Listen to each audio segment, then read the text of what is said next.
College university کی life میں extra curriculum activity کے نام پہ بہت ساری ناجائز چیزیں کرائی جاتی ہیں، اور دیکھنے میں یہ آتا ہے کہ بہت سارے مسلمان نوجوان بھی ان ناجائز امور میں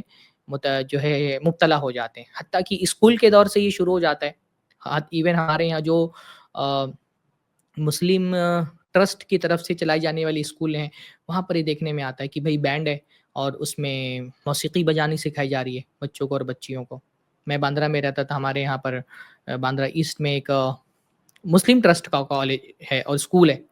تو دیکھنے میں آتا تھا کہ سال میں یا ہفتے میں یا جو ہے وہ مہینے میں کچھ خاص جو ہے نا وہ بینڈ کہتے ہیں اس کو نا، ان کی پریکٹس ہوتی تھی، تو نامناسب قسم کی لباس پہنا کر کے لڑکیوں کو، اور وہ کیا کہتے ہیں اس کو، ڈرم بجوایا جا رہا ہے، کسی کو شہنائی بجوائی جا رہی ہے اور ان کا پریڈ کرایا جا رہا ہے۔ اور وہ ظاہر سی بات ہے کہ اس کالج میں پڑھنے والی 99% جو اسٹوڈنٹس ہیں، طالبات، وہ سب کی سب مسلم گھرانے سے تعلق رکھتی ہیں۔ اینول پروگرام کے نام پر تو باقاعدہ ناچ ہوتا ہے، مسلمان، کافر، ہر طرح کے لوگ اس میں بیٹھے ہوئے ہیں، موسیقی بجائی جا رہی ہے، اور جو ہے وہ پرفارمنس کے نام پر باقاعدہ اسٹیج پہ مسلمان لڑکیوں کو نچایا جا رہا ہے۔ یہ میں تو اس کالجز کی بات کر رہا ہوں جو مسلم بیک گراؤنڈ رکھنے والے اور جہاں پہ اکثریت مسلم طلباء کی پڑھتی ہے، وہاں کی میں بات کر رہا ہوں۔ باقی وہ کالجز اور وہ اسکول جہاں پر جو کرسچنز یعنی عیسائی مشنریز کے جو اسکول ہوتے ہیں، کانوینٹ اسکول ہیں، وہاں تو آپ لباس سے لے کر کے تہذیب تک سب کافروں والی ہیں۔ اور عجیب تعجب کی بات یہ ہوتی ہے کہ بچہ جو ابھی نوجوان ہے، نوجوان لڑکی ہے، کم عمر ہے، وہ اگر ان فتنوں کو نہیں سمجھ پا رہی ہے تو نہیں سمجھ پا رہی ہے، اس کے ماں باپ بھی، ان کو بھی کوئی فرق نہیں پڑ رہا ہے۔ بچی کو نامناسب لباس پہنا کر کے اور اس کے بعد ان کو خود تیار کر کے کالجز میں لے کر کے جا رہے ہیں، اور خود بیٹھ کر کے اپنی اسٹیج پہ بیٹھ کر کے سارے لوگوں کے بیچ میں اپنی بچی کا ناچ دیکھ رہے ہیں، گانا سنوائے جا رہا ہے،